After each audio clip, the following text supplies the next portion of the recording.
नमस्कार। आज 6 जनवरी है और 6 जनवरी के न्यूज़पेपर में जितने भी रोज़गार से रिलेटेड समाचार हैं, यानी कि आपके जॉब से रिलेटेड भी समाचार हैं, सभी को इकट्ठा करके लाए हैं। तो चैनल पे नए हैं तो सब्सक्राइब कर लीजिएगा। देख लेते हैं एक बार सबसे पहले प्रमुख समाचारों पे। आज हम जो है वो जॉब जंक्शन में बात करने वाले हैं 5 प्रमुख जॉब के बारे में जो कि निकली हुई है, जिसे आप भर सकते हैं। उसके बाद रेलवे टेक यानी कि टेक्नीशियन का आंसर की आज 9 बजे जारी होगा, उसके बारे में दे रखा है।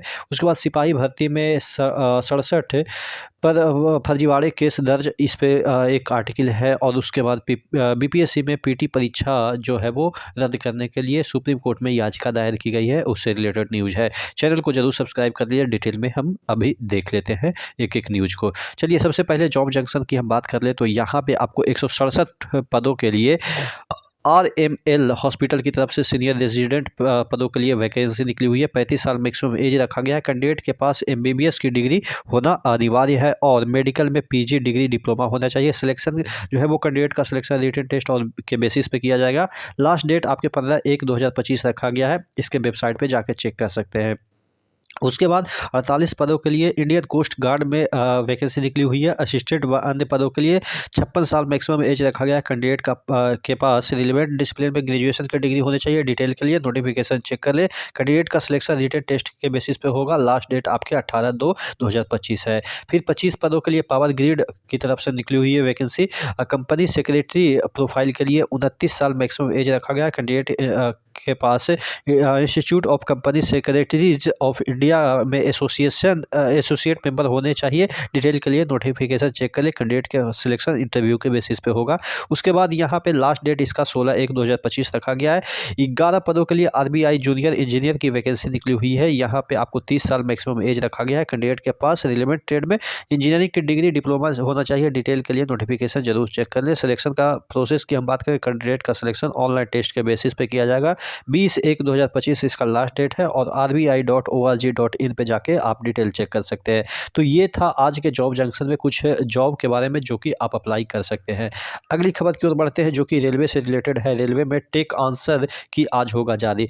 रेलवे भर्ती बोर्ड आरआरबी 6 जनवरी को टेक्नीशियन ग्रेड 3 भर्ती 2024 लिखित परीक्षा का आंसर की जारी करेगा। इस परीक्षा में जो अभ्यर्थी शामिल थे वे वेबसाइट जो है इस वेबसाइट पे जाके आप चेक कर सकते हैं।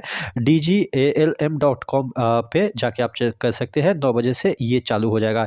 ये अपनी आंसर की डाउनलोड कर सकेंगे। आंसर की के आधारित आपत्ति जो है वो 11 जनवरी तक दर्ज करवा सकते हैं। 20 से 30 दिसंबर के बीच आयोजित परीक्षा का आंसर की जारी की जाएगी।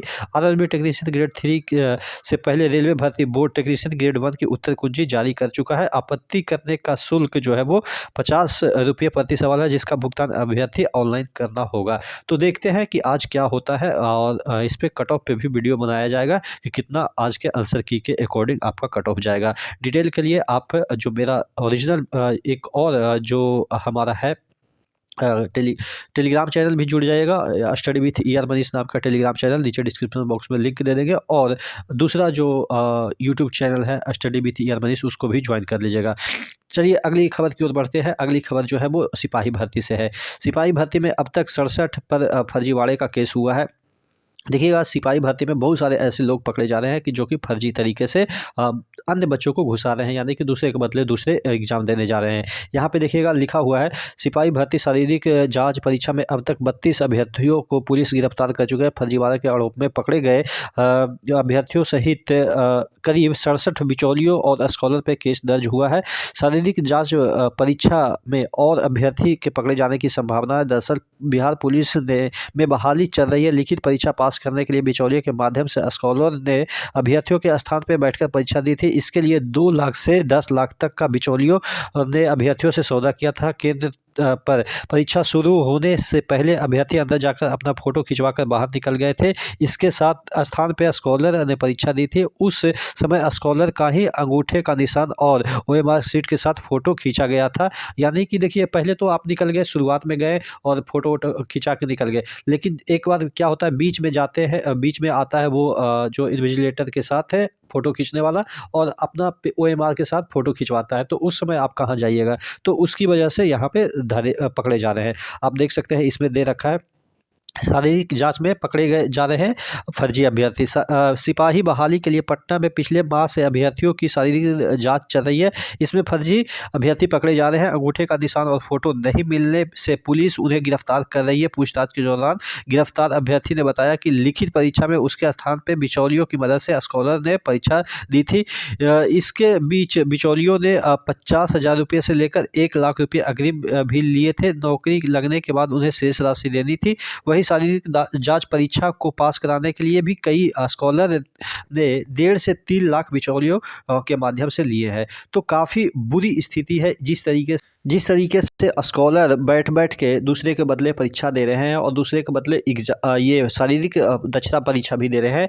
हालांकि बीच में तो पकड़े जा ही रहे हैं, लेकिन कई बार क्या होता है कि नहीं भी पकड़े जाते हैं। पता नहीं उनका क्या साठ-गांठ रहता है। अंदर से जो है सेंटर ही मैनेज होता है। सेंटर का मैनेज का होने का मतलब ये है कि जब भी फ़ोटो खिंचवाने की बात आई, ओरिजिनल जो कैंडिडेट है वो फ़ोटो खिंचवाएगा, और जब भी सिर्फ पेपर देने की बात आएगी तो जो स्कॉलर है वो देंगे। तो जहाँ पे स्कॉलर जो है वो सेंटर को मैनेज कर लेते हैं, या आप कह सकते हैं बिचौलियों को मैनेज कर लेते हैं, वहाँ पे तो नहीं पकड़े जाते हैं। जहाँ पे मैनेज नहीं होते हैं वहाँ पे पकड़े जा रहे हैं। आप समझ सकते हैं कि अगर 67 लोग पकड़े गए हैं तो कितने सारे मामले होंगे। अक्सर क्या होता है ना कि अगर 100 लोग फर्जीवाड़ा करते हैं तो उसमें 10 ही लोग पकड़े जाते हैं। तो इसका आप मान के चल सकते हो 600-700 लोग अभी भी नदारद है, यानी कि पकड़े नहीं गए हैं। लेकिन फिर भी ऐसा चलता रहता है बिहार में, इसी तरह से होता है और ऐसा ही हमारे यहाँ होता है।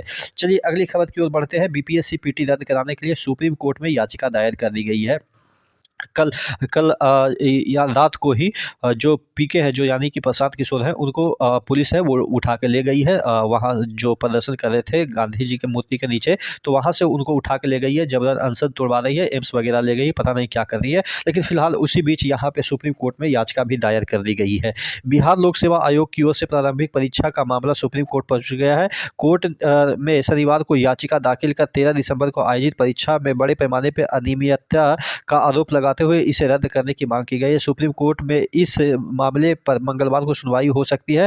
आनंद लीगल एंड फोरम ट्रस्ट नाम की संस्था की ओर से दायर याचिका में अनियमितता की सुप्रीम कोर्ट के पूर्व जज अध्यक्षता में सीबीआई की जांच कराने की आदेश की मांग की है। कहा गया है कि परीक्षा पूरी तरह से रद्द कर नए सिरे से आयोजित किया जाना चाहिए। पूरे प्रदेश में परीक्षा में अनियमितताएं हुई है, इसलिए सुनवाई जल्द हो। याचिकाकर्ता ने कहा है कि सुप्रीम कोर्ट रजिस्ट्री ने 7 जनवरी को याचिका को सुनवाई करने के लिए उचित पीठ के समक्ष सूचीबद्ध करने का भरोसा दिया है।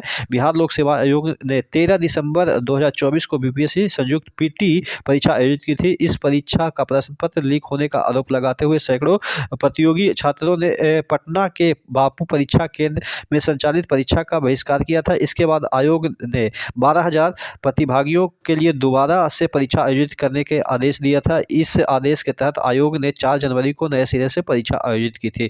तो देखिए यहाँ पे चीज़ें थोड़ा सा कॉम्प्लेक्स होती नज़र आ रही है। जिस तरीके से बच्चों का अभी भी प्रदर्शन जारी है, और बापू जो परीक्षा केंद्र पे बहुत सारे परीक्षार्थी जो है वो दोबारा एग्ज़ाम दिए, लेकिन फिर भी यहाँ पे बहुत सारे लोग जो है इस परीक्षा को रद्द करने की मांग कर रहे हैं। और अगर सुप्रीम कोर्ट मामला चल गया है तो अब मुझे लग रहा है कि हो सकता है कि इस पे जो है वो रिजल्ट पे भी इफेक्ट पड़ेगा। जिस तरीके से बताई जा रही थी कि रिजल्ट आपको इसी महीने जारी हो जाएगी, यानी कि पीटी की, वो भी अब थोड़ा सा अधर की स्थिति में फंसता नजर आ रहा है। आप जरूर कमेंट करके बताइएगा कैसा लगा ये वीडियो।